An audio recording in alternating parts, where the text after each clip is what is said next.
ಚಿತ್ರೋತ್ಸವ ನಡೀತಾ ಇದೆ. DCM DK Shivakumar ಅವರು ಒಂದು ರೀತಿ ಬೆದರಿಕೆ ಹಾಕಿದ್ದಾರೆ ಕನ್ನಡ ನಟ ನಟಿಯರಿಗೆ. ಯಾರಿಗೂ ಹಾಕಿಲ್ಲ, ಅವ್ರು ಹಾಕೋದೂ ಇಲ್ಲ. ಆ ಥರದ್ದನ್ನು ಮೂಡಿಸ್ತಿರೋದು ತಪ್ಪು. ಯಾರೂ ಕೂಡ ಮೂಡಿಸ್ಬಾರ್ದು. ಅದು ಬೆದರಿಕೆ ಅಲ್ಲ. ಸಾರಿ ರೀ, ಅದು ಬೆದರಿಕೆ ಅಲ್ಲ.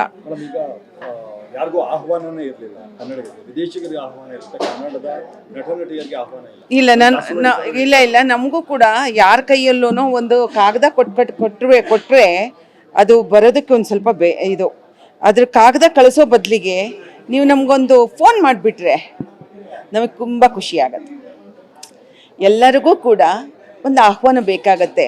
ಇವಾಗ ನಾನು ನಿಮ್ಮ ಹತ್ರ ಒಂದು ಹೇಳ್ತೀನಿ, ಕಲಾವಿದರು ಅಂತ ಹೇಳ್ತೀರ, ನೀವು ಟಾರ್ಗೆಟ್ ಮಾಡೋದು ಯಾವತ್ತೂ ಕಲಾವಿದರನ್ನ.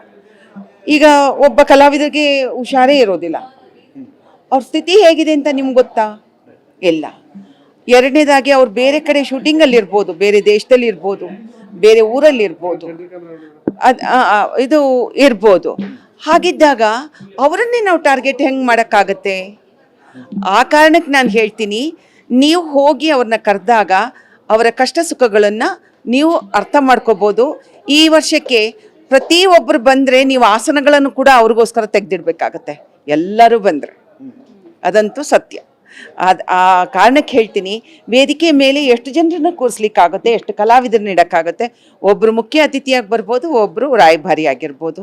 ಇನ್ನು ಉಳಿದಂಥವರೆಲ್ಲರೂ ಕೂಡ ಸರ್ಕಾರ ಕಾರ್ಯಕ್ರಮವನ್ನು ನಡೆಸ್ಕೊಡುತ್ತೆ. ಕೆಳಗಡೆ ಕೂತಿರ್ತಕ್ಕಂಥವರು ಕೂಡ ಬರ್ತಾರೆ. ಆದರೆ ಇವಾಗ ಫೆಸ್ಟಿವಲ್ಗೆ ಎಲ್ಲರೂ ಬರ್ತಾರೆ ಬಿಡಿ. ವ್ಯವಸ್ಥೆ ಬದಲಾಗಬೇಕು, ಆಹ್ವಾನ ಮಾಡುವಂತ ಖಂಡಿತ ಕರೆಯುವಂಥ ವ್ಯಕ್ತಿಗತವಾಗಿ ಕರೆಯುವಂಥ ವ್ಯವಸ್ಥೆ ಮುಂದಿನ ದಿನಗಳಲ್ಲಿ ಆಗಲಿ ಅಂತ ಹೇಳೋದಷ್ಟೇ. ಏನು ಇಲ್ಲಮ್ಮ, ಅವ್ರ ಭಾಷೆನೇ ಹಾಗೆ. ಅವ್ರು ಮಾತಾಡಿದ್ರು ಅಂತ ಇಟ್ಕೊಳ್ಳಿ, ಅದನ್ನೇ ಯಾಕೆ ಇವರೆಲ್ಲ ಅವ್ರು ಮಾಡ್ತಾರಾ? ಮಾಡಿದಾರ? ಏನಾದರೂ ಯಾರಿಗಾದ್ರೂ ಕೆಡಕ್ ಬಯಸಿದಾರಾ? ಖಂಡಿತವಾಗ್ಲೂ ಬಯಸಿಲ್ಲ. ಅಂಡು ಯಾರಿಗೆ ತಾನೇ ಕೋಪ ಬರಲ್ಲ ರೀ? ಇಷ್ಟು ಕೋಟಿ ಖರ್ಚು ಮಾಡಿ ನಮಗೋಸ್ಕರ ನಾವು ಬೇಡಿ ತಂದಿರೋದು ಅಕಾಡೆಮಿಯನ್ನು. ಉದ್ಯಮನೇ ಅದನ್ನು ಬಳಸ್ಕೊಳ್ಳಿಲ್ಲ ಅಂದರೆ ಆ ಥರದಲ್ಲಿ ಕೇಳಿರ್ಬೋದು. ಅವ್ರು ಕೇಳಿರ್ತಕ್ಕಂಥದ್ದು ಅದಕ್ಕಿಂತನೂ ನೋವಿಂದ ಕೇಳಿರೋದು.